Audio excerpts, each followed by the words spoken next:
لیکن حامیم السجدہ اور سورہ شورا کا جو مضمون ہے اس کا سابقہ مضمون کے ساتھ کیا تعلق ہے؟ جو سورہ زمر اور سورہ مومن میں تھا تو اس کو بھی سمجھ لیجئے۔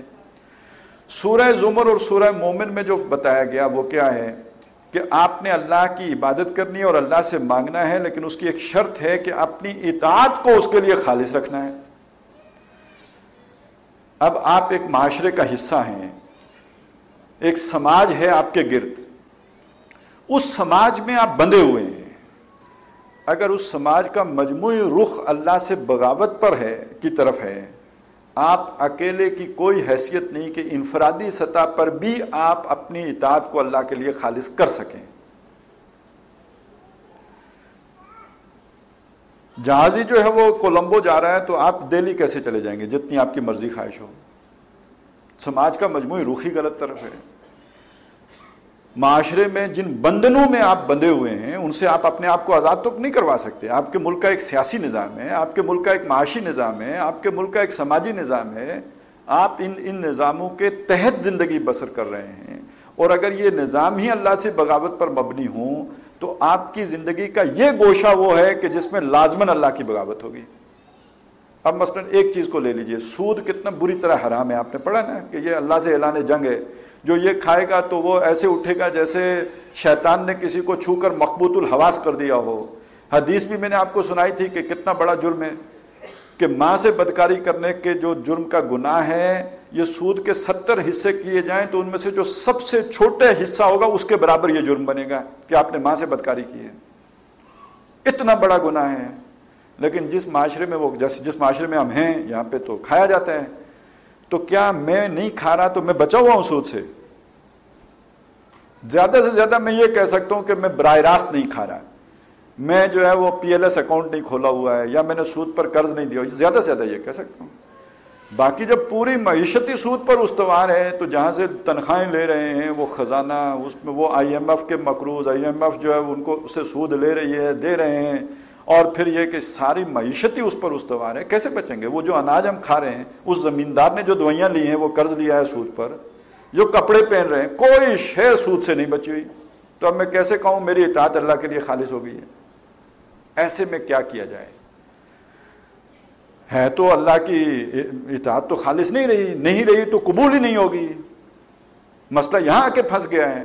اس کا حل ہے، اس کا حل یہ ہے کہ ایسے معاشرے میں پہلی بات تو یہ ہے کہ کم سے کم پر گزارا کیا جائے۔ یہ اضطرار کی کیفیت ہوگی نا، اضطرار میں جب آپ کوئی استفادہ کریں گے کسی حرام شے سے تو وہ کم سے کم کریں گے، غیر باغ ولا عادن، یہ دو شرطوں کے ساتھ کریں گے، کم سے کم پر گزارا کیا جائے، سبسسٹنس لیول پر زندگی کو بسر کی جائے، بس 2 جوڑے کپڑے، 1 چھت، اور وہ ہم شادیوں کا پڑھتے رہیں، 4 شادیوں کی اجازت ہے، تو گزارے کے لیے تو یہ کافی ہے نا،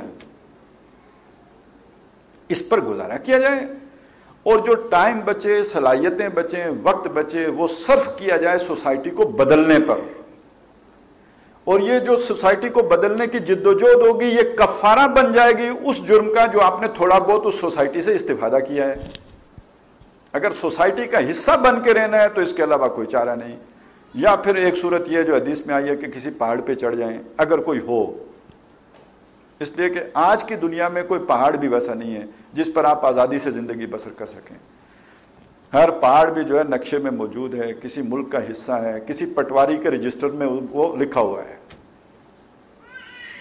تو آپ مجبور ہیں کہ سوسائٹی کا حصہ بن کے رہیں۔ سوسائٹی کا حصہ بن کے رہیں گے تو جن جرائم میں بحیثیت مجموعی سوسائٹی ملوث ہے ان کا آپ بھی حصہ ہیں، تو اس کا پھر کفارہ یہ ہے کہ آپ اس کے خلاف جدوجہد، اور جدوجہد کا رخ کیا ہوگا؟ بس جو ہی آپ کو سمجھ آئے آ کے سوسائٹی میں پھٹ جائیں، یہ تو کوئی پروڈکٹیو ایکٹیویٹی نہیں ہوئی، تخریب کاری ہو سکتی ہے، یہ ڈسٹریکشن ضرور ہے، لیکن آپ یہ بدلنے کی بات تو نہیں کریں، آپ تباہ کرنے کی بات کریں۔ بدلنے کا طریقہ یہ ہے کہ اس میں آ کے آپ لوگوں کو سمجھائیں کہ دیکھو یہ بات غلط ہے، اس کے یہ نقصانات ہیں، اس میں یہ جرائم ہیں، اس کا آخری نتیجہ یہ نکلے گا۔ اب جو سمجھ رکھتے ہوں گے وہ بدلیں گے۔ تبلیغ کے نتیجے میں اور دعوت کے نتیجے میں صرف سمجھدار لوگ جو ہے وہ بدلتے ہیں، اور جن کے مفادات نہیں ہوتے، کیونکہ مفادات بھی پاؤں کی بیڑی بن، سمجھ آ بھی جائے تو مفادات پاؤں روک لیتے ہیں، یہ لوگ بدلتے ہیں۔ ان لوگوں کو آپ جو ہے وہ تبدیلی کا ذریعہ بناتے ہیں، پہلے انہیں تبدیل کرتے ہیں، ان کی تربیت کرتے ہیں، انہیں بنیان مرصوص بناتے ہیں۔ یہ مضمون ہے سارے کا سارا سورہ حامیم السجدہ کا۔ اب ان کی مدد سے جو ہم نظام بدلنے کی کوشش ہے وہ ہے سورہ شورا کا مضمون۔ اور اس کو میں ایک حدیث سے بھی آپ کے سامنے مؤکد کرنا چاہتا ہوں، اور یہ حدیث قدسی ہے۔ حضور صلی اللہ علیہ وسلم فرماتے ہیں مجھے جبریل نے بتایا ہے، اور جبریل نے یہ بتایا کہ ایک دفعہ اللہ تعالیٰ نے مجھے کہا کہ فلاں فلاں فلاں فلاں بستی کو ہلاک کر دو، برباد کر دو، بڑے مجرم لوگ ہیں۔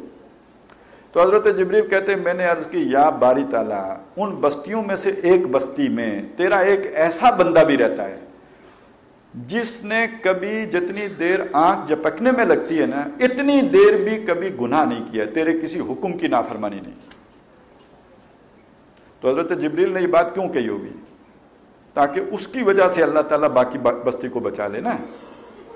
دوسری بات یہ ہے کہ اس میں ذہن میں رکھ لیجئے کہ یہ حضرت جبریل کہہ رہے ہیں جن سے جھوٹ کہنے کی یا مبالغہ کرنے کا کوئی امکان ہے ہی نہیں، اور یہ کہ اللہ کی عدالت میں کہہ رہے ہیں جہاں سوائے ٹھیک بات کے اور بات کی ہی نہیں جا سکتی۔ اب اگر یہ ساری بات آپ سمجھ جائیں تو اندازہ لگائیں کہ اس سے نیک آدمی کون ہوگا، جس نے کبھی آنکھ جھپکنے کی دیر برابر بھی اللہ کے کسی حکم سے سرتابی نہ کی ہوگی۔ اس سے بڑی کوئی نیکی ہو سکتی ہے؟ اب اللہ کا حکم سنیں کہ اس بستی کو پہلے اس پر بعد میں باقیوں پر پلٹو۔ وجہ اس کا چہرہ میری غیرت میں کبھی متغیر نہیں ہوا، اور توحید کی بات